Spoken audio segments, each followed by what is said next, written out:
Здраво на сите и добре дојдовте на нова рецензија на книга. На мојот канал зборуваме за добри книги, за добра литература. А како што гледате имам микрофон, апгрейд на целиот систем, за да се надевам дека звукот ќе биде подобар на ова видео и на наредните видеа што ќе ги снимам. А ако го гледавте првото видео што го постирав пред некои си 2-3 месеци, беше авторски профил и зборував за Дино Буцати, значи зборував накратко за неговиот живот, за кои се негови најважни книги, што можеме да читаме на македонски.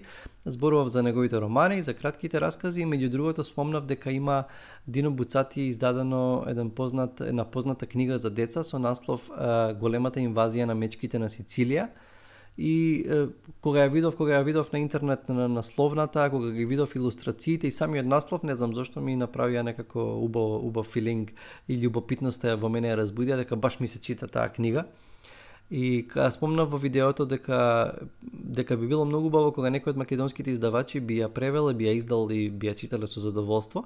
Сега само некои си, не знам, 10 дена после тоа или не знам колку имаше, некои го сподели видеото на Facebook и професорката Радица Никодиновска, преведувачката од италијански, кажа: па книгата веќе е преведена, е дадена за печатење во издавачката куќа. И тоа беше многу интересна вест, многу убава вест. И еве книгата која неодамна излезе од издавачката куќа 3, Славната инвазија на мечките на Сицилија од Дино Буцати. Значи да ќе кажам нешто на кратко за книгава. Дино Буцати ја издал во 45-та година и затоа што самиот е илустратор и цртач бил, илустрациите и цртежите во оваа книга за деца се негови.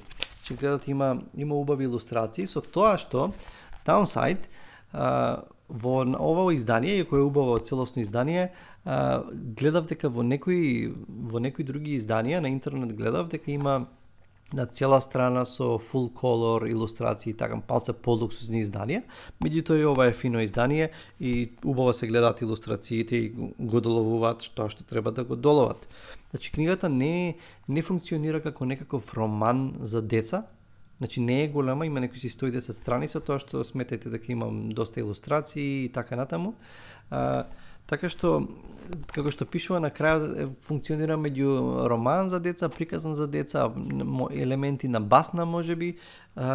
И интересно е што на почетокот има една многу убава листа на ликови и краток опис на секој од ликовите што ги среќаваме таму, има опис на сцените, како ќе се движи приказната.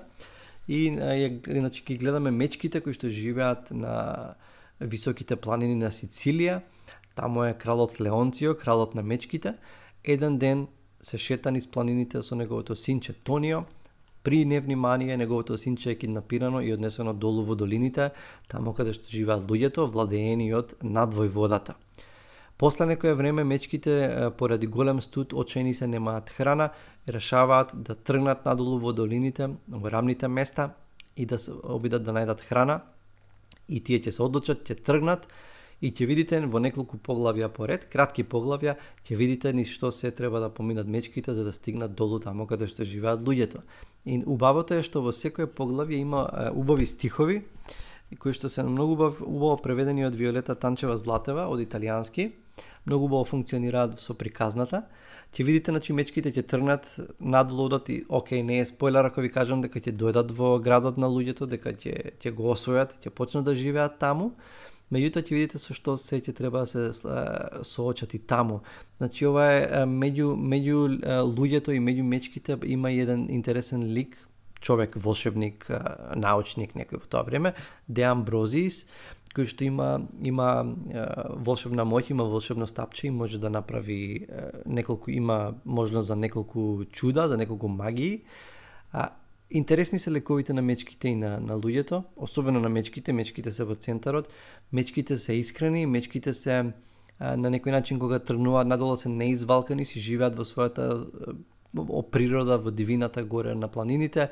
Мечките со многу нешта се незапознаени, се наивни, има и одредена смисла на хумор. Од друга страна не се сите луѓе негативци, надвојводата е негативец, тој е против мечките, сака да ги уништи, да ги погуби. Меѓутоа тука се наоѓа и Де Амброзиис во средината и ќе видите кога ќе дојдат, кога ќе завладеат со градот на луѓето и ќе живеат заедно со луѓето, значи нема да ги убијат.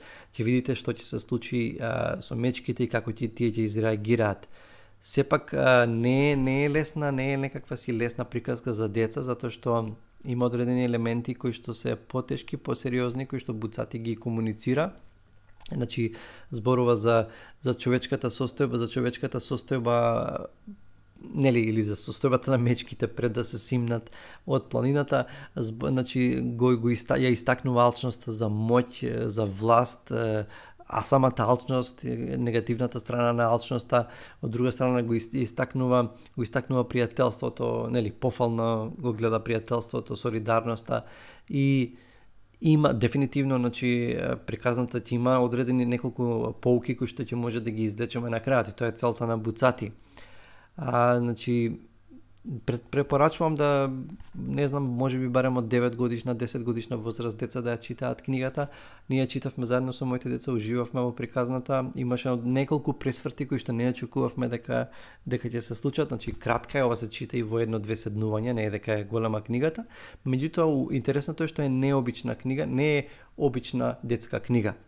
Lemony Snicket, ако сте ги читали, ако ви се познати Series of Unfortunate Events, книгите и серијата, тој вели дека ова е една од неговите, мислам дека е негова најомилена детска книга, и во американското издание има негова препорака и коментари, а исто така и ќе ставам во description, во описот на видеото, и линк до пред 2-3 години излезе и анимиран филм со истиот наслов, Славната инвазија на мечките на Сицилија.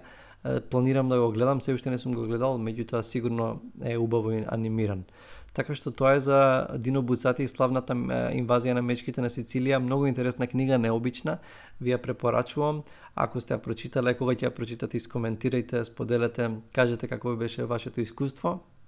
И се гледаме, чувајте се и се гледаме со наредна рецензија. Чао!